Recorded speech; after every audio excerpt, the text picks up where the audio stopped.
Bienvenidos a todos al Museo Arqueológico Nacional, una tarde más. En esta ocasión les invitamos a volver a un yacimiento emblemático de nuestra prehistoria, del que vamos a contarles algunas novedades importantes.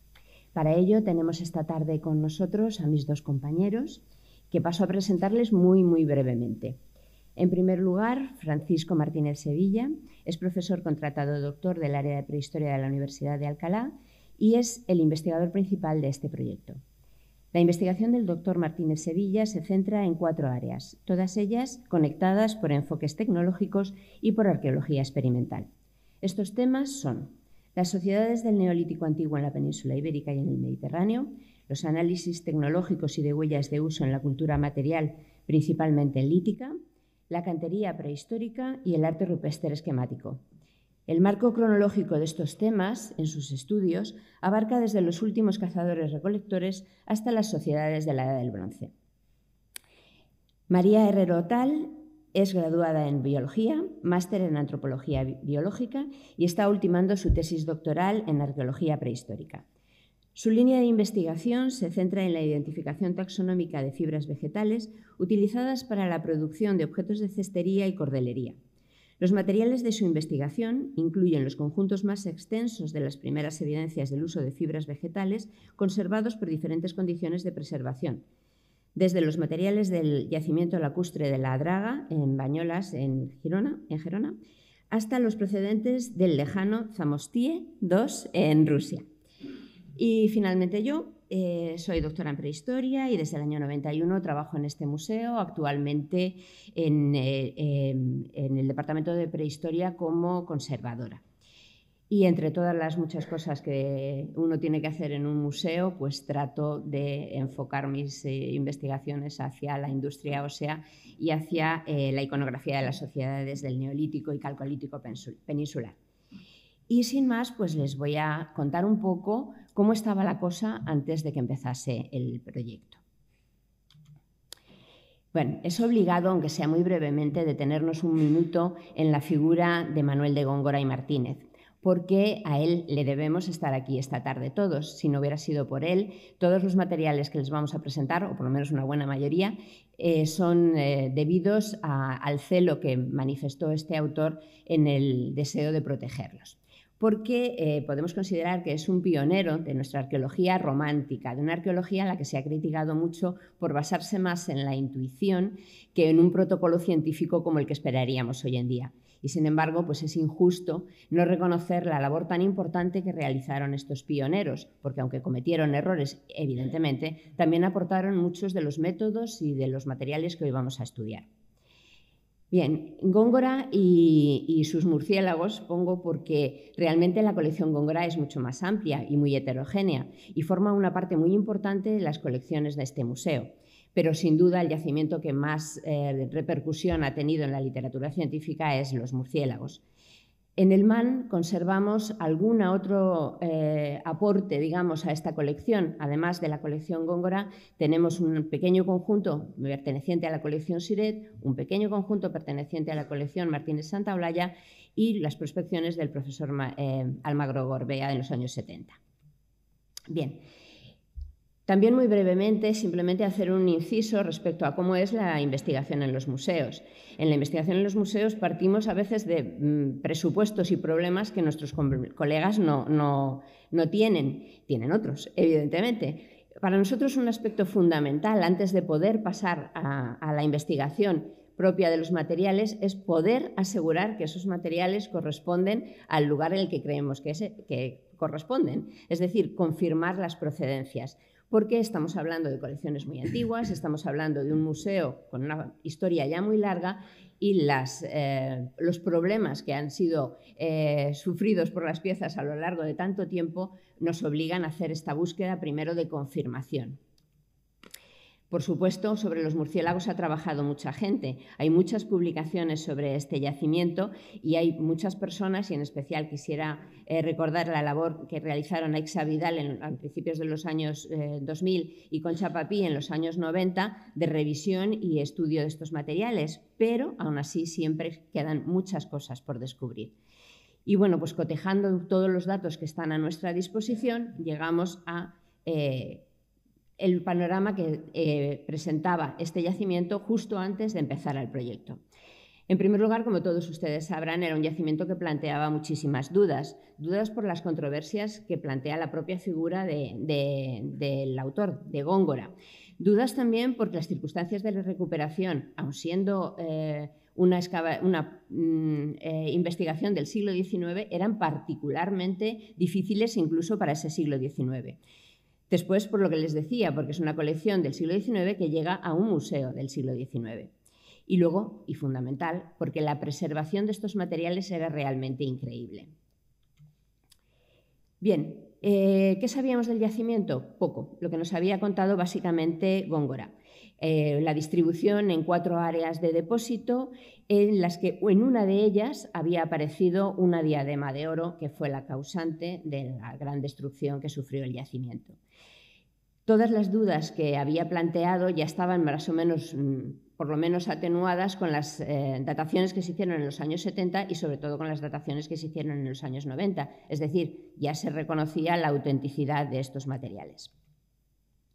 Tenemos una colección sorprendente de textiles. Aquí les presentamos algunas de las alrededor de 20 esparteñas que conservamos y que, como verán, pues son equivalentes a las que se podían usar en Murcia o en Valencia en los años 50 más o menos. Y teníamos estos cestillos que sabíamos que estaban decorados, que el propio Góngora indica que están decorados con 2 colores y que, bueno, pues pueden ver en las fotografías que a simple vista se puede reconocer todavía hoy esa decoración, con una preservación, como pueden ver en las fotos de aumento, fantástica.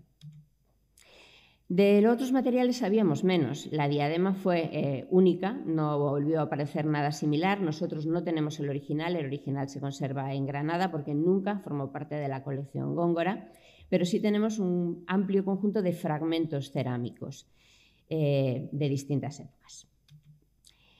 Industria lítica hay muy poca. Y industria ósea tampoco hay mucha. Alguna corresponde más o menos a lo esperado y otra resulta realmente problemática. Pero conservamos algunos otros restos impresionantes, como son fragmentos parciales de momificación, como en este cráneo que pueden ver y que se expone actualmente en nuestras salas, restos de fauna abundante de distintos tipos y cabello humano. En las investigaciones que se hicieron en los años 90 no se pudo dar mucha más información, pero se determinó que con seguridad eran cabellos humanos. Y conservamos algunos recipientes de madera, como ven, en un perfecto estado. Conservamos adormideras, que según cuenta Góngora estaban dentro de los cestillos. Y normalmente tenemos la punta de los proyectiles, de las flechas. En este caso, Góngora dice que se recuperaron las flechas completas con los proyectiles insertos en el vástago. No han llegado hasta nosotros, pero conservamos los vástagos de esas flechas, que son realmente muy llamativos por su rareza y porque, bueno, se conservan perfectamente, incluso parecen tener el raquis de la pluma, que servirían, pues suponemos que para equilibrar el vuelo. Y bien, pues este es el estado de la cuestión cuando empieza el proyecto. Para dar a conocer como punto de partida todos estos presupuestos, hicimos una pequeña microexposición en el museo dedicada a la figura de Góngora con motivo de su bicentenario y publicamos un artículo de, digamos, punto de partida para lo que iba a ser el estudio que ahora mis compañeros les van a explicar y que ha tenido una repercusión importante.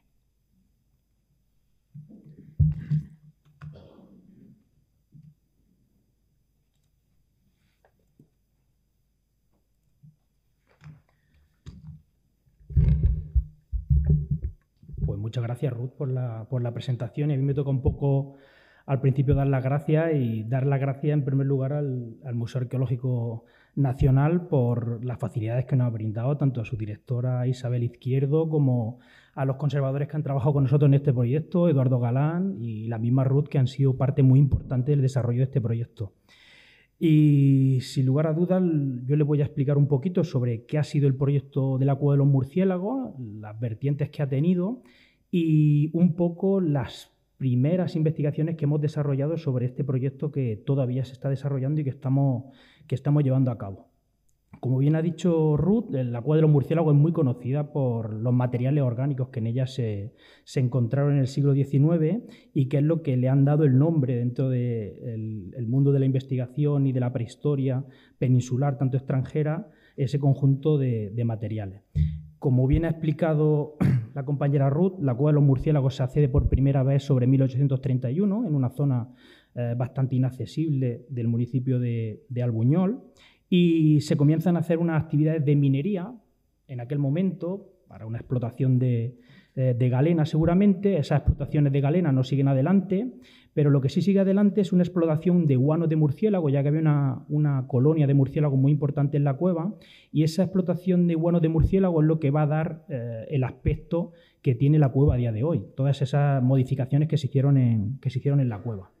A raíz de ese descubrimiento, Góngora publicará su libro Antigüedades prehistóricas de Andalucía, siendo la cueva de los murciélagos el punto más relevante dentro de esa publicación, y finalmente esos materiales pasarán a formar parte del Museo Arqueológico Nacional, se estudiarán en varias ocasiones, siendo las primeras dataciones en 1978. Acordémonos de que grandes prehistoriadores de este país no creyeron a Góngora cuando decía que esos materiales eran prehistóricos, decía que estaban hechos por la gente de Albuñol de aquel momento y que se lo habían metido como falso. Y no es hasta el 78 cuando se hacen las primeras dataciones y se ve que los materiales de la cueva de los murciélagos efectivamente eran de época prehistórica. Después, en los años 90, se harán análisis de dataciones de carbono 14 y otras nuevas dataciones de carbono 14 y un estudio sobre las decoraciones geométricas de esos cestillos. Aún así, la cueva, como veremos al final, tenía todavía algunas sorpresas escondidas. Gracias al desarrollo de nuevas metodologías, nosotros hemos tenido la oportunidad de datar y estudiar el conjunto bastante más extenso de lo que pudieron hacer en los años 90. Y con esa premisa de reestudio de todos los materiales de los murciélagos, en 2022, financiado por la Comunidad de Madrid, comienza el proyecto Mutermur, el proyecto de la cueva de los murciélagos, el cual tenía varios objetivos. Un objetivo principal que era revalorizar y visibilizar internacionalmente un yacimiento único.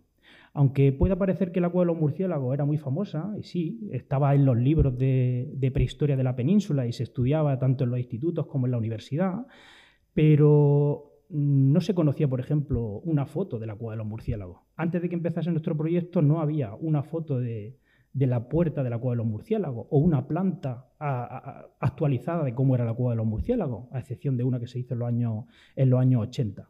Bajo esa premisa nos planteamos una serie de objetivos y es hacer un catálogo completo de los materiales que había tanto en el Museo Arqueológico Nacional como en el Museo Arqueológico de Madrid, determinar el uso de la cavidad en base a las dataciones de esos conjuntos artefactuales y aparte realizar una excavación y una prospección, lo que viene siendo un estudio de campo dentro de la cueva. El proyecto así ha tenido como dos vertientes.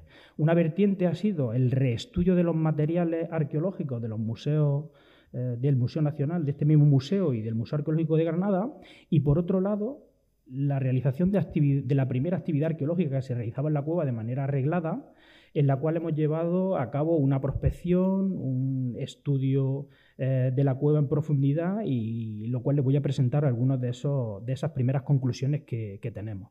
Y quisiera remarcarles que esto que les vamos a presentar hoy es el trabajo de 2 años de un conjunto de 26 investigadores, junto con estudiantes y con gente que ha colaborado, y hemos realizado, yo creo que bastante buen trabajo para lo que viene siendo 2 años. Como les comentaba, la cueva de los murciélagos está situada en el sur de la península ibérica, en el municipio de Albuñol, en una zona muy escarpada, en el barranco de las Angosturas. Está una fotografía a dron de ese barranco tan angosto y peligroso que remarcaba Góngora cuando Góngora, en uno de los momentos cuando descubrió los materiales, un momento que se tuvo que volver a Granada para seguir trabajando en sus cuestiones en la universidad y dejó a su hijo a cargo de recoger algunos de los materiales, las escombreras, y dejó a su hijo y decía que le dejaba un encargo muy peligroso y se quedaba con con congojo de que su hijo se quedara allí. Yo a mi madre no le he dicho cómo está la cueva de los murciélagos y cómo hemos entrado para que ella no se preocupase. Pero bueno, la cueva de los murciélagos tiene un acceso un poco complicado, está en un barranco muy vertical, esa sería la entrada. Desde una de las partes es un poquito más accesible, aunque es complicado el acceso. Y en la parte interior tiene un gran abrigo que se estuvo utilizando para esas labores de procesado del guano y de esas primeras labores de minería. Hay que decir que la minería no es como la entendemos a día de hoy. La minería eran agricultores y ganaderos de la zona que veían una veta de color rojo y iban a pegar 4 porrazos a las piedras para sacar unos pequeños testigos, llevárselo al ingeniero de mina a Granada y que dijera, no hay mineral, sí hay mineral. Y así en la cueva de los murciélagos hicieron unas pequeñas catas y no encontraron nada de mineral que fuese explotable. Lo que sí encontraron fue la cantidad de guano que por esos momentos se estaba explotando ya en ultramar, el famoso nitrato de Chile. Pues la cueva de los murciélagos va a ser la primera explotación en toda la península en el que se haga una concesión para explotar el guano. Entonces lo que se hizo fue una serie de estructuras para recoger agua y para procesar ese guano y caminos y sendas dentro de la cueva para recoger ese guano. Lo que consistía era en esperar varios días que los murciélagos hiciesen sus necesidades y después se iba barriendo todo el guano y se procesaba para venderlo como fertilizante. La mayoría de la acción antrópica que se ve en la cueva es de ese momento de utilización de la cueva. Ese gran abrigo, en la parte de arriba tienen una planta de cómo sería la cueva actualmente, a partir del 3D que hemos hecho actual, y la parte de la entrada es un gran abrigo con mucha luz. Esta es la zona más interna o digamos oscura de la parte del abrigo. En esa zona hemos estado trabajando y luego tiene otras partes mucho más angostas internas donde se habían realizado ese tipo de actividades de minería. La zona que se supone que los mineros rompieron y a la cual accedieron para ir a las galerías internas, muy probablemente sea esta que hay aquí. Antes de llegar a este tubo que va hacia abajo, que tiene una senda de circulación para extraer ese guano, hay un gran bloque que seguramente fue el que los mineros reventaron para entrar en la parte de dentro.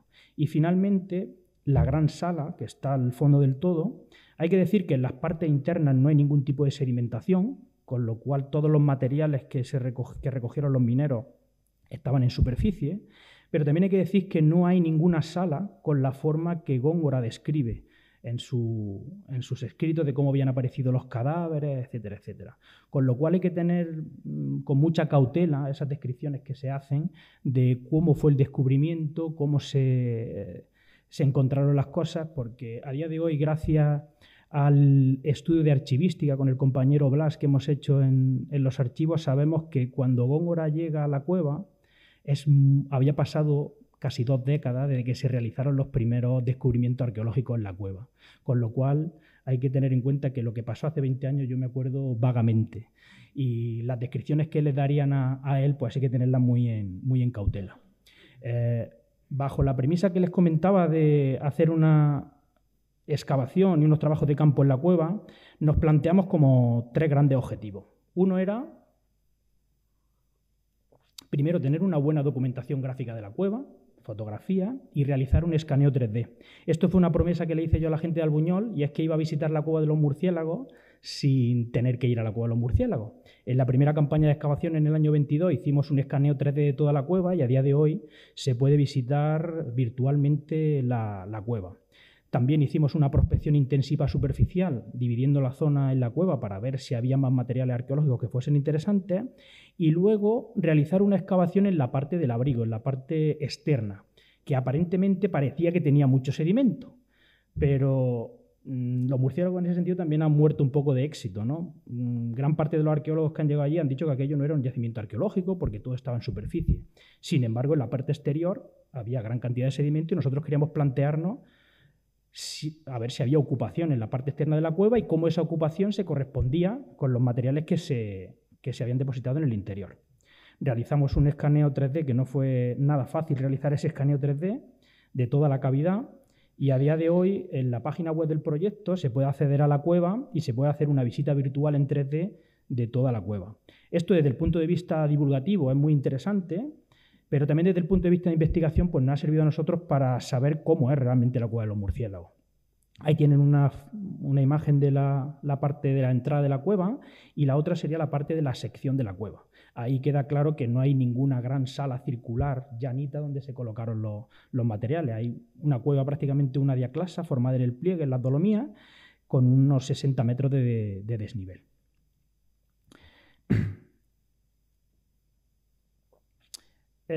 Nos planteamos la posibilidad de hacer una prospección arqueológica superficial para ver si localizábamos gran cantidad o localizábamos materiales en superficie, tanto materiales de restos humanos como materiales arqueológicos. Y nos planteamos una división como la que tienen ahí de la cueva. Esta división en esos sectores se basa en cuestiones topográficas dentro de la cueva. Por ejemplo, el A es el desfiladero que hay delante de la cueva, el B es la zona del abrigo, el D es la zona de tránsito, el E es la zona más profunda de la cueva, el F, una de las zonas que no estaba muy visitada, y la C, una de las partes altas de la cueva. En base a esa prospección, pues la verdad es que nos llevamos bastantes sorpresas.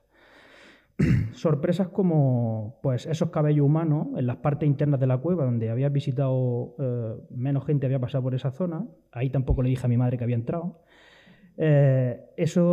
Había gran cantidad de restos humanos. Entre ellos pudimos localizar una pelvis y un peroné, que los tenemos ya estudiados por un hospital en Barcelona, un compañero médico.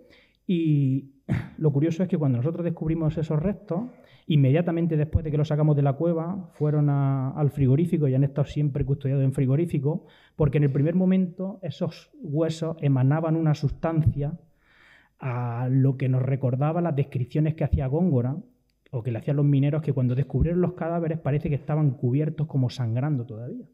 O sea que ahí sí hay parte de verdad en las descripciones que hacía. A día de hoy les puedo decir que tenemos tejidos conservados muy antiguos y estamos procesándolos poquito a poco. Además de algunas piezas, esto es para abrir un poco de boca para que nos inviten otra vez a dar otra conferencia con todas las cosas que tenemos. Tenemos elementos de pieles curtidas, de animales domésticos, a los cuales le hemos hecho dataciones de carbono 14 y le hemos hecho ADN para ver qué tipo de especies son. Tenemos bastantes materiales orgánicos. Por ejemplo, hemos localizado otras 2 sandalias que se unen al conjunto que había en las 2 diferentes campañas, y algunos tejidos que son muy interesantes y que van a dar mucho que hablar. Tejidos de ropa que María, en cuanto acabe su tesis doctoral, va a empezar como loca a estudiar todos estos tejidos y van a dar mucho que hablar.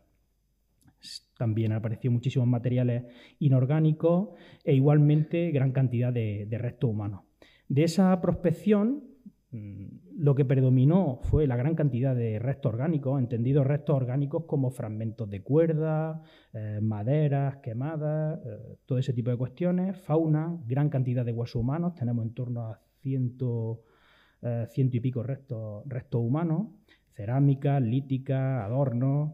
Y la primera conclusión es que de esa zonificación que yo le expliqué, en las zonas que habían tenido más tránsito en la cueva, desde época histórica hasta época contemporánea, es donde menos cantidad de materiales han aparecido, ¿no? Esto desde el punto de vista de la conservación es interesante y a tener en cuenta a la hora de también interpretar el yacimiento y dónde aparecen materiales y no. Una vez que hicimos esa prospección, nos planteamos la posibilidad de hacer 2 sondeos. Un sondeo, el sondeo 2, estaba justo en la zona de escombrera que daba hacia el barranco y que se correspondía con esas escombreras que Góngora nombraba, que eran los materiales que habían sacado los mineros y los habían tirado hacia la parte exterior. Esa escombrera tenía un frente abierto que habían estado removiendo allí porque salía mucho material arqueológico, huesos humanos. Excavamos toda esa escombrera en la cual aparecieron muchos materiales que ya nos daban una idea de lo que íbamos a tener en el sondeo principal del yacimiento. Los arqueólogos, con la cultura material que ya estamos viendo ahí, ya nos podíamos hacer una idea de las cronologías que teníamos en el sondeo del interior. Y como esto es la flor, pues justo en la última capa que excavamos de ese sondeo, pues encontramos una moneda de 8 maravedís que nos databa perfectamente la fundación de ese vertido. Seguramente el que perdió la moneda no le hizo tanta gracia como nosotros en ese momento y nos pudo datar ese vertido de materiales de dentro de la cueva en las fechas en las que la cueva había estado funcionando como lugar de extracción de guano. Importante decir que en este yacimiento, en este sondeo en concreto, no encontramos ningún material orgánico, porque ya estaba en la parte externa de la cueva.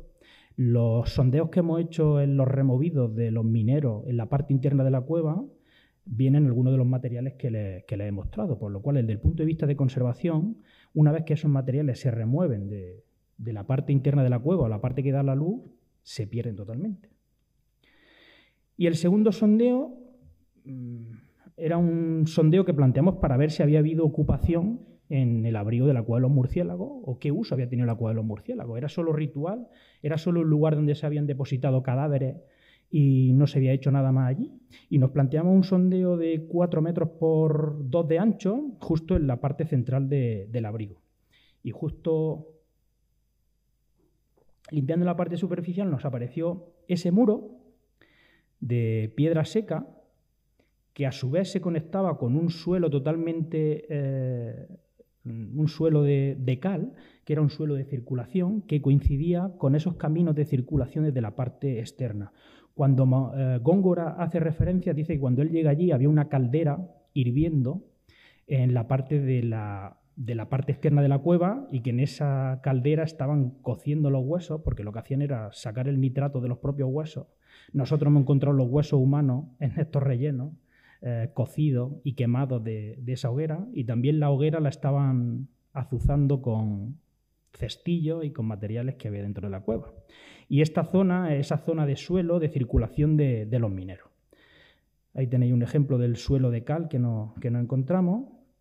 Una vez que levantamos ese suelo de cal, pues nos apareció una estructura con cerámica, esa unidad estratigráfica que tenéis ahí marcado más en marrón, y asociado a ella un hogar con muchas semillas de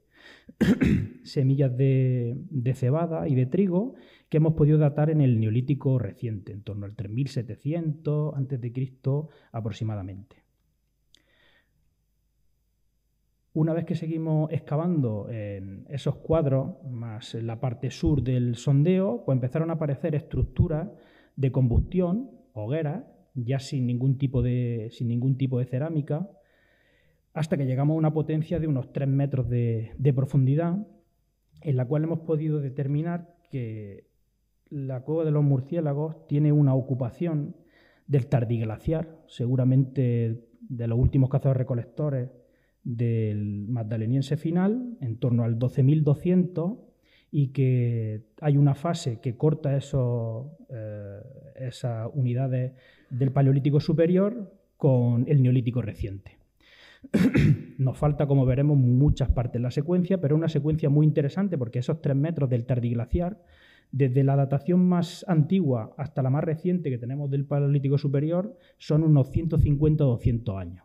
Lo que significa que toda esa sedimentación se produce en torno a 150 o 200 años y coincide con el momento del tardiglaciar. O sea, cuando la cosa empieza a ponerse calentita, ahora que está la cosa más caliente, es en estos momentos. Y en esos momentos es cuando se produce toda esa sedimentación. Con lo cual es interesantísimo a nivel de paleoclima y paleoecosistema en esta zona, esta secuencia que tenemos ahí. Ahí tienen un ejemplo de cómo es ese sondeo, con la parte de los mineros del siglo XIX, la parte del tardiglaciar o del magdaleniense final y una estructura circular de época del Neolítico reciente que amortizan a su vez con una piedra hincada en el centro. A día de hoy hemos realizado análisis polínicos por Jordi Rebelles y hemos podido constatar cómo cambia el clima en ese momento del Holoceno y en ese momento del tardiglaciar. Aunque hay que decir que la conservación de los de los pólenes no es muy buena en la cueva de los murciélagos porque la sedimentación ha sido muy rápida y son arenas. Prácticamente no hay nada de limo o arcillas que pueda soportar esos pólenes, pero los resultados no han sido del todo malos y hemos podido ver cómo en ese tardiglaciar, sobre el 12.000, antes del presente, pues la cueva de los murciélagos era bastante diferente a lo que nosotros la vemos a día de hoy. Había una gran cantidad de lechos, la cueva estaba plagada de lechos, seguramente estaba muy húmeda esa cueva.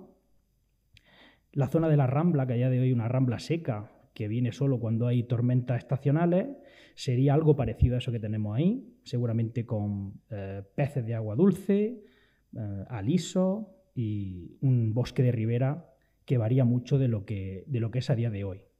Los estudios antrocológicos de María Martín Seijó también nos han puesto en evidencia pues, que había un bosque de pino negro, que a día de hoy el pino negro está casi a 2.000 metros de altitud y esto está a 400 metros y a 7 kilómetros del mar, con lo cual nos está hablando de un clima bastante diferente al que tenemos a día de hoy. ¿Funcionará? La fauna igualmente de ese momento, pues hay jabalí, hay cabra montés, muchísimos gasterópodos, muchísimo conejo y muchísima liebre y también muchos recursos marinos. Este trabajo que está realizando Rafael Martínez Sánchez de la Universidad de Córdoba nos ha puesto de relevancia la multitud de especies que se cazaban en ese momento del tardiglaciar y lo importante que eran los recursos marinos también para estas poblaciones que en estos momentos seguramente la costa estaría a unos 6-7 kilómetros de la cueva.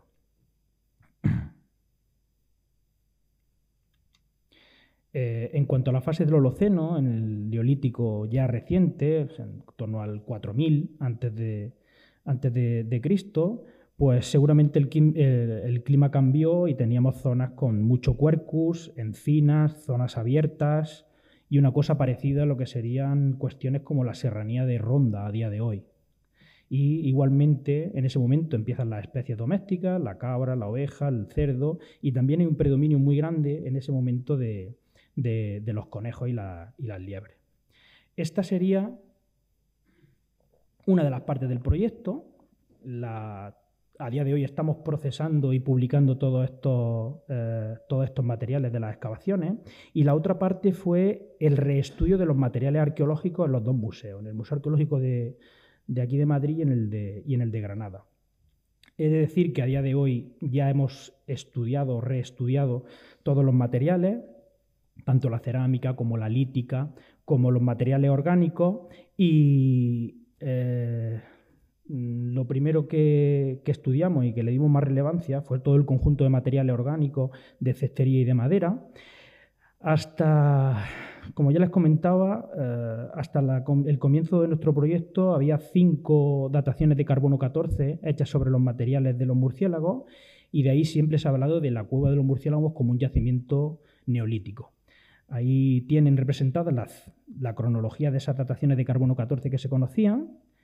Varias de ellas caían dentro de lo que se podría denominar un neolítico pleno, un neolítico medio, y una datación de madera que siempre se ha considerado como un outsider o como una datación que no correspondía con la cueva de los murciélagos, que en aquellos momentos, sobre una madera indeterminada, daba 6.500 años. Lo que hicimos con el proyecto ha sido hacer una clasificación tipológica y tecnológica de todo el conjunto de maderas y de cestería, y hemos realizado una serie de dataciones de carbono 14 de esas 14 piezas. Ello lo que nos ha permitido es darnos cuenta de que la cestería más antigua de la cueva de los murciélagos no era neolítica, sino que era mesolítica. No es simplemente por una cuestión de que las investigaciones en ese momento no permitían datar estos cestillos sin romperlos completamente, y nosotros a día de hoy con una pequeña brizna hemos sido capaces de datar este conjunto. A día de hoy hemos determinado que la cestería de la cueva de los murciélagos es la cestería mejor conservada y más antigua del sur de Europa. No me voy a extender en esto porque María es especialista en el tema y le va a hablar un poquito más de ello. Y ahí tienen la diferencia que hay entre las dataciones que nosotros hemos realizado y las que se realizaron en los años 90. Las partes puntilleadas son los fragmentos que se utilizaron para esas dataciones de los años 90 y las que hemos realizado nosotros en la actualidad no dejan ningún tipo de daño sobre los materiales. De ahí que hayamos tenido la oportunidad de datar ese conjunto de materiales arqueológicos y también de realizar un estudio de las materias primas.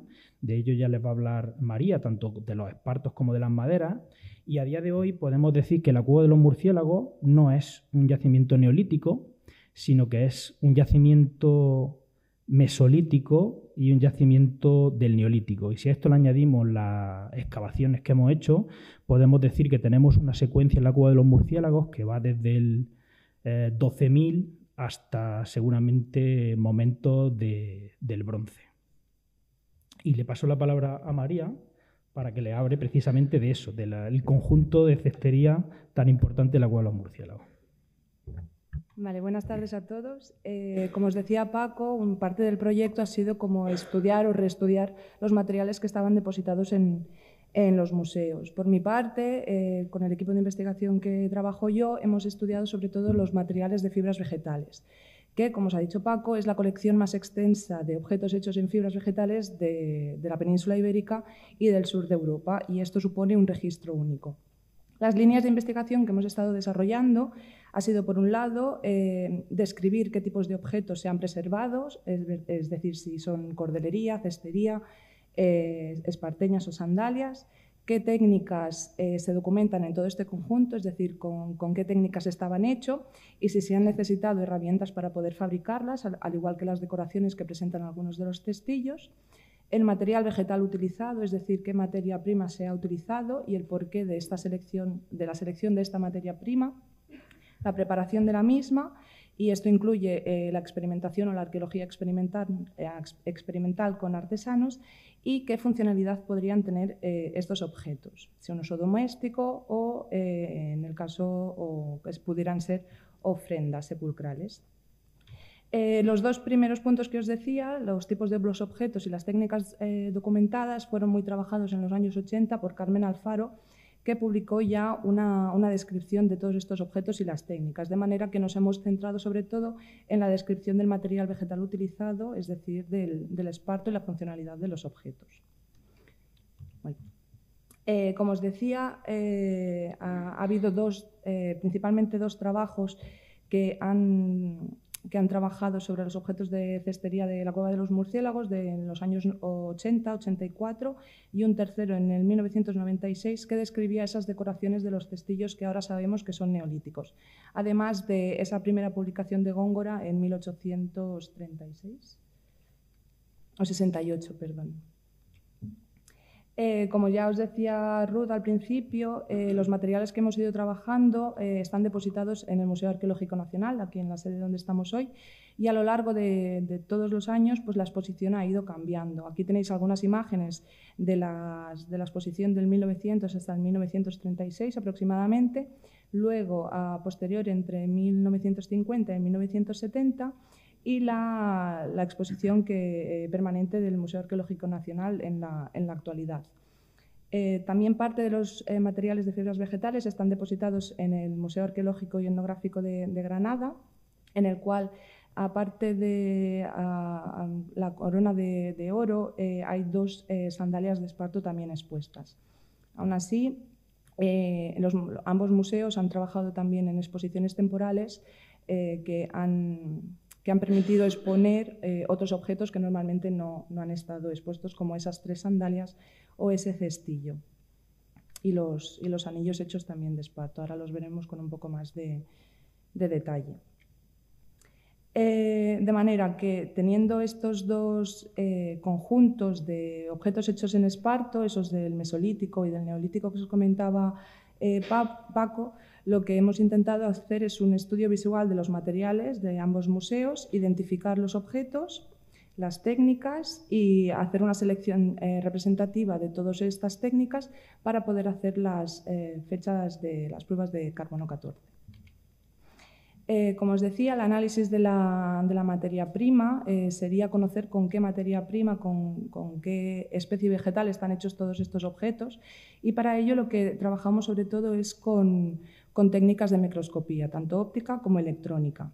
Lo que se hace es comparar los restos arqueológicos con restos de plantas actuales, en este caso el esparto, para ver si realmente se trataba o no de esta especie. Tradicionalmente, el esparto, hay diferentes especies que se conocen con el nombre de esparto, pero que forman parte de diferentes familias. Un ejemplo sería, por ejemplo, la estipa tenacísima, que sería el esparto común, la estipa gigantea, que también se llama berceo, o el ligium spartum. Aún así, comparando las características histológicas que presentan estas tres especies y otras, hemos podido comprobar que tanto en la cara daxial, que sería la de arriba de la hoja, como en la cara baxial, las características que presentan son totalmente compatibles con la estipa tenacísima, es decir, el esparto común, y no estas otras especies de esparto que os comentaba.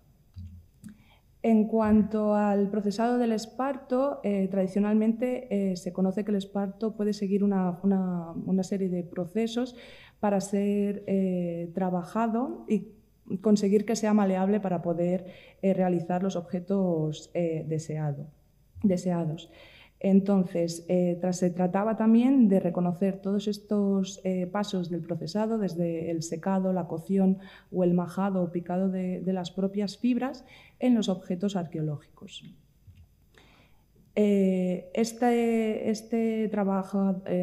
procesado de la materia tiene que ver con el objeto que quieres hacer, con la técnica y con la función final que tendrá este objeto. Por lo tanto, tiene que ver con las características finales de los objetos. Mirando los objetos de esparto de la cueva de los murciélagos, hemos podido comprobar que hay algunos que no están procesados y otros sí que están procesados. Esto sí que es verdad que se ve a simple vista mirando los objetos, pero con los análisis de microscopía sí se ven, también se ven, me refiero. Además, esto tiene mucho sentido porque el esparto es una planta de hoja que es muy dura, es muy tensa. Entonces, lo que tú consigues a la hora de picarlo o de prepararlo es que la fibra se vuelva mucho más maleable. De hecho, nos hemos encontrado que mientras los objetos mesolíticos, que son los testillos, el esparto, no se presenta procesado, en el caso de las sandalias, que son un poquito más recientes, sí que lo están. Entonces, lo que se está viendo es que la gente que produjo todos estos objetos pues, buscaba esa cierta maleabilidad y esa cierta comodidad en un objeto que te tienes que poner y que tienes que caminar con él, como serían las esparteñas. Bueno, esto es lo que os decía aquí. Ahora, si explicamos un poquito más en detalle cada uno de los conjuntos de los objetos hechos en fibra, si empezamos por el más antiguo, el conjunto mesolítico, tenemos que hay solamente una técnica cestera representada en este conjunto. Se llama técnica de cestería atada o cordada, depende del artesano, lo llama de una forma u otra. Es posible que también lo conozcáis como punto de peine, que se llama ahora. Y es un total de unos 10 cestillos de un tamaño relativamente pequeño.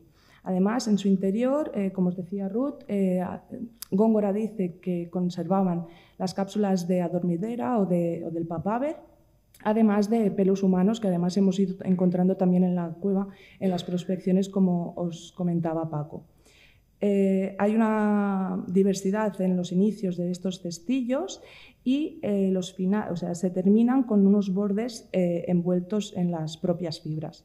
Además, como particularidades que presentan todos estos cestillos, algunos presentan asas y además decoraciones hechas con fibras de esparto teñidas, diseñando unos motivos geométricos, como veis aquí en las fotos. Además, os comentaba que presentan asas, y en este caso las asas pueden estar reforzadas con fragmentos de piel, de vaca, de cabra. No. El conjunto mesolítico, os he dicho que hay solamente la cestería cordada, pero sí que es verdad que hay una pequeña variante de la misma que Carmen Alfaro bautiza con el nombre de cordada romboidal y en este caso lo que se dibuja es un patrón en diagonal, de ahí el nombre, pero la técnica es la misma. Aquí en estas fotografías lo que podemos ver es uno de estos objetos hechos con la técnica de cestería cordada romboidal y en la fotografía inferior debajo del esquema vemos cómo se aprecian algunos de esos pelos de origen humano que todavía se conservan en algunos de los cestillos. Si buscamos paralelos de esta técnica en la península ibérica, encontramos en las covas de Santa Mayra, en Alicante, las impresiones en arcilla de cestos, se supone. Digo se supone porque no se conserva el objeto en sí, solamente se tiene la impresión, pero vemos que era una técnica que también se hacía en ese yacimiento de una cronología similar. En el conjunto más antiguo de los objetos de la cova de los murciélagos de fibras vegetales, aparte de estos cestillos, también encontramos un conjunto de 4 anillos de esparto también, que están engarzados entre ellos, que desconocemos la funcionalidad, pero sí que es verdad que Góngora en su publicación relata que en una de esas cámaras funerarias o sepulcrales donde se encuentran los enterramientos hay el esqueleto de una mujer con un collar. No sabemos si estos anillos formarían parte de este rito funeral o no, de manera que no conocemos su función. Y ahora si pasamos al conjunto de objetos del Neolítico, es un poquito más reciente, pero sigue siendo muy antiguo, y corresponden tanto al Neolítico antiguo o al Neolítico medio. Y corresponderían entonces, sobre todo los del Neolítico temprano, con esos primeros agricultores y ganaderos de la península ibérica. En este caso, el conjunto es mucho más diverso, tanto en técnica como en objetos, en diferentes objetos, y hay hasta 4 técnicas de cestería representadas, a diferencia de una sola que encontrábamos en el conjunto mesolítico. Para empezar, la primera, por ejemplo, podría ser la cestería en espiral cosida. Esta consiste en una espiral hecha de un haz de fibras que forma una espiral y a su vez está cosida con otras fibras de esparto. Aquí tenéis algunos objetos para que podáis ver cómo funciona esta técnica. Y esta también la encontramos en otros yacimientos del norte peninsular de cronologías muy similares. La cestería cordada romboidal, que ya os he explicado antes, pero en este caso las puntadas están hechas mucho más juntas, de manera que da un aspecto diferente. Pero la técnica es la misma que os explicaba en el caso de los cestillos mesolíticos. La cestería pseudotrenzada o de punto cofín, que es como se conoce hoy en día. Tenemos 2 o 3 registros de esta técnica en la cueva de los murciélagos.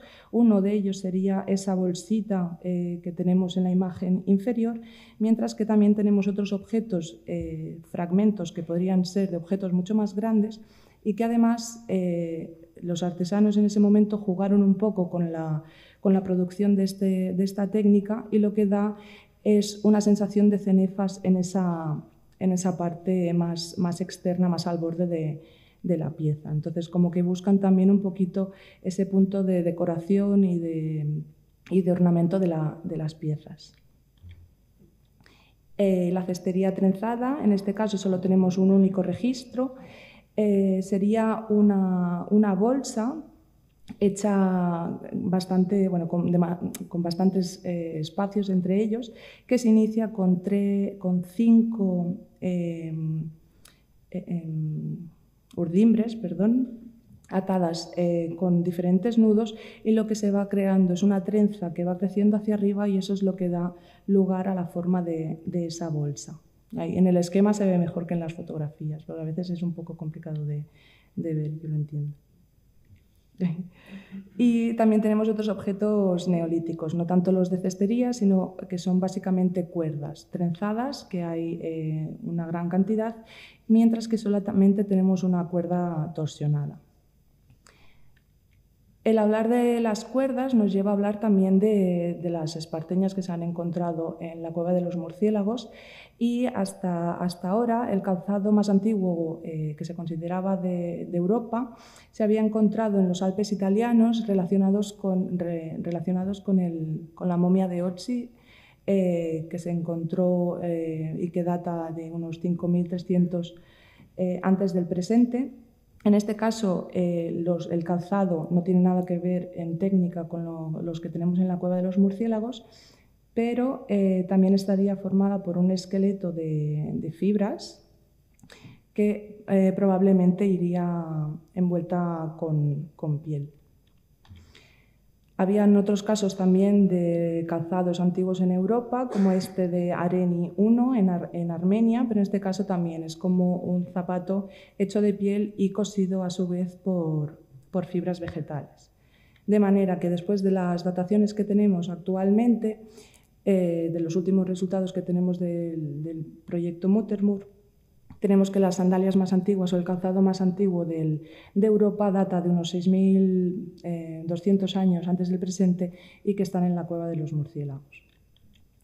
Las esparteñas entonces de la cueva de los murciélagos, en los museos hay unas 23, sumando las 2 que hemos encontrado en las últimas campañas, hay un total de unas 25 sandalias o fragmentos de sandalias. A veces es difícil saber si los diferentes fragmentos forman parte del mismo objeto, y están hechas de 2 tipologías diferentes, tal y como Alfaro en los años 80 ya distinguió. La primera tipología son las del núcleo central y es la más común, hay alrededor de 22, y las de tipo simple, que sería la de la derecha, que tenemos solamente dos objetos. Además, si las vemos por la parte superior, es decir, la parte que toca con el suelo, vemos un claro desgaste de todas estas esparteñas. Las esparteñas son una fuente de información diversa, nos puede dar información directa del objeto, cómo está hecho, cómo se había trabajado el esparto, todo esto que os he ido comentando, pero también nos puede dar información indirecta de la población. Aunque Góngora relata que se encuentran hasta unos 50 individuos, no tenemos la evidencia de todos esos huesos, de manera que las esparteñas nos pueden dar información de la población que las llevó. Por una parte nos pueden hablar del tamaño del pie de estas personas y también de su altura. Podemos también ver la lateralidad por el desgaste que tienen, de manera que nos puede llevar a hacer pares de estas esparteñas. Podemos hablar también del número mínimo de individuos que se habían enterrado en esta cueva, además de otros aspectos biomecánicos más individuales de la población, pues si eran más planadores, supinadores o neutros. Y como os decía, pues otra parte de este estudio de todos estos materiales es intentar saber la funcionalidad de los objetos. Mientras que los objetos del Mesolítico, es decir, los más antiguos, parece que no tienen un uso y sí parecen como más cuidados, nos da la sensación, creemos, que son más ofrendas funerarias. Mientras que los objetos del Neolítico, tanto antiguo como medio, como por ejemplo las sandalias, parece que tienen una cierta vida, es decir, que han sido utilizados a lo largo de la vida de los individuos.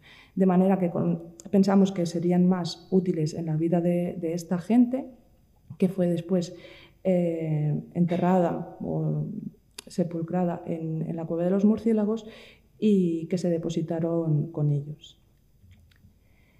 El mensaje al final de toda la investigación esta de las fibras vegetales, del esparto, es un poco que es una tradición que todavía hoy vive y que lo hace desde hace al menos unos 9.500 años. Tenemos entonces que el conjunto de cestos y las esparteñas de la cueva de los murciélagos son los más antiguos de Europa.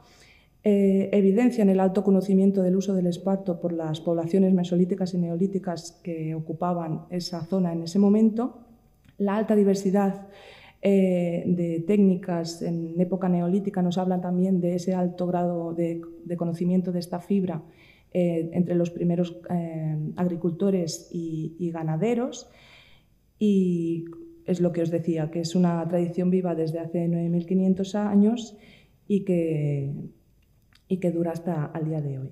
Y le devuelvo la palabra a Paco para que termine un poco con la presentación, con unas consideraciones finales.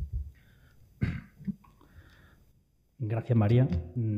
La Cueva de los Murciélagos es importante por ser la primera, pero también porque es una ventana hacia la sociedad del pasado que no se ve en ningún sitio de Europa y prácticamente del mundo.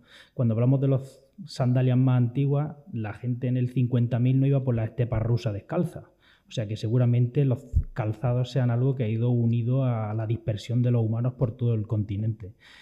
Pero la Cueva de los Murciélagos es una cueva donde podemos asomarnos a ver algo que no podemos ver en la mayoría de los yacimientos arqueológicos. Por eso es la Cueva de los Murciélagos tan importante.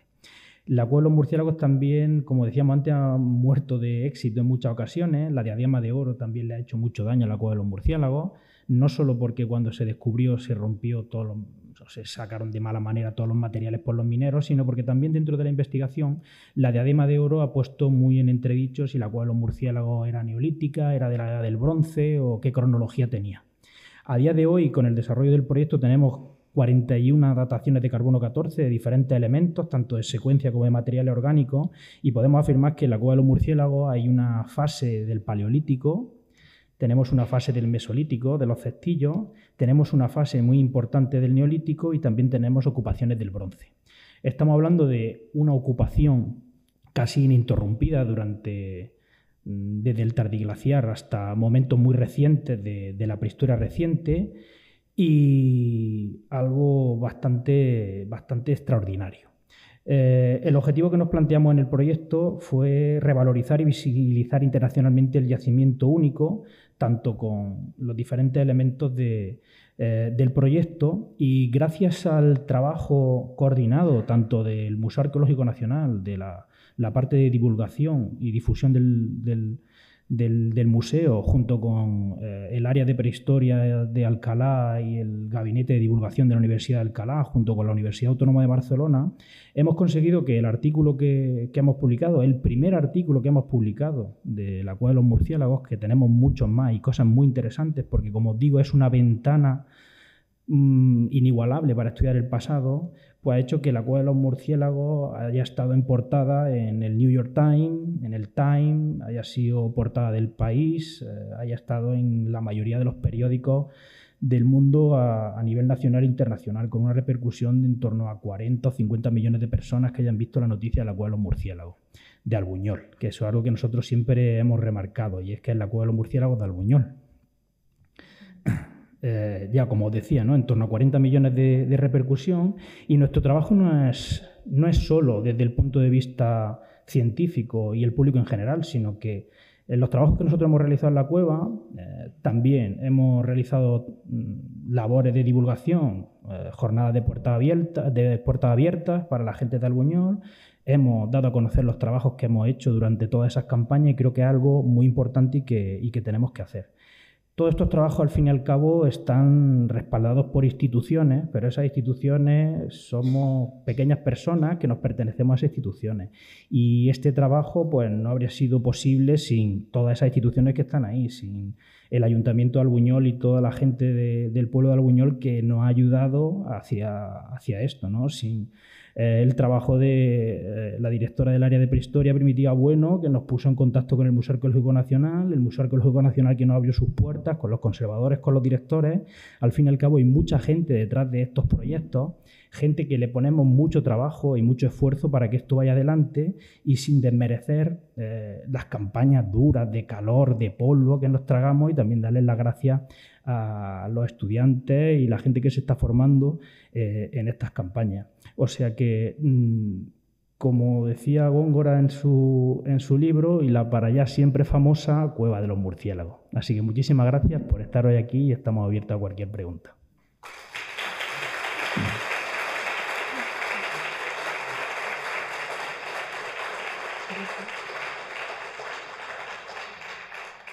Que quería preguntar en qué sala está lo que hay aquí, en qué sala está.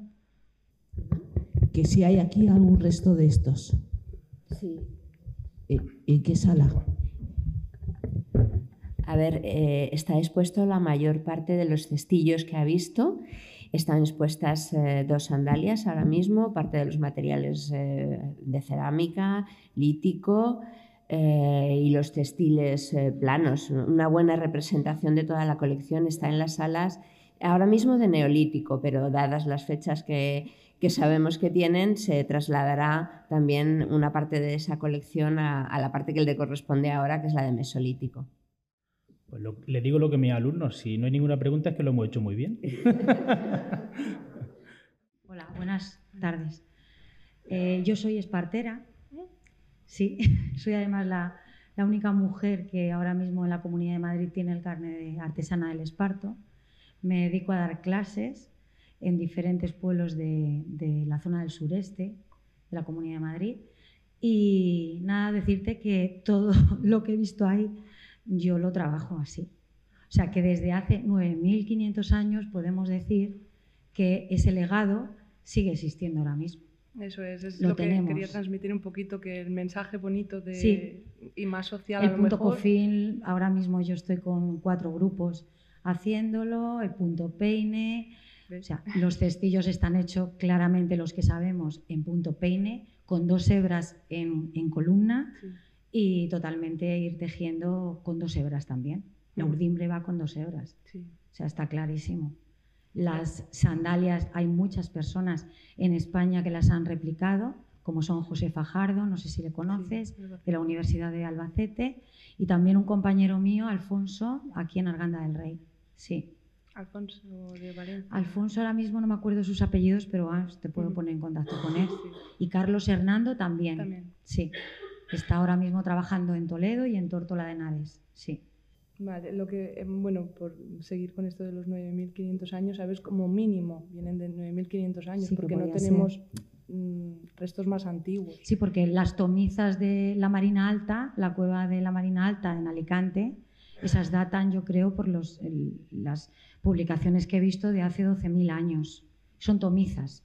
O sea, tomizas me refiero a trenzas de 3 ramales. Las de Santa Mayra. Sí, Sí, esas son 12.700. Sí. Son Sí, 3 sí. fragmentos. Pues las mismas técnicas que estáis viendo vosotros y estáis investigando con todo esto, pues aquí estamos haciéndolas. En aquella época, pues esos cesticos y esas sandalias eran para utilidad, a ver, no es la misma utilidad que tenemos ahora, utilidad pues para sus semillas, para recolectar, para calzarse, porque era lo que tenían. Y ahora, pues bueno, nuestro esparto es más útil también en casa, pero más decorativo también. Yo, por ejemplo, lo que intento transmitirle a mis alumnas y alumnos es que todo lo que ellos se trabajen, pues que les sirvan en casa y que desechemos todo el plástico que nos rodea. Entonces, en eso estamos centrados. Sí. Volver un poco al uso de los recursos naturales, Sí. que es los que tienes. Sí, en vez de comprarnos una alfombra del IKEA, pues nos hacemos una estera hecha de esparto, sí, y ahí estamos. Muy bien. Así que muchas gracias.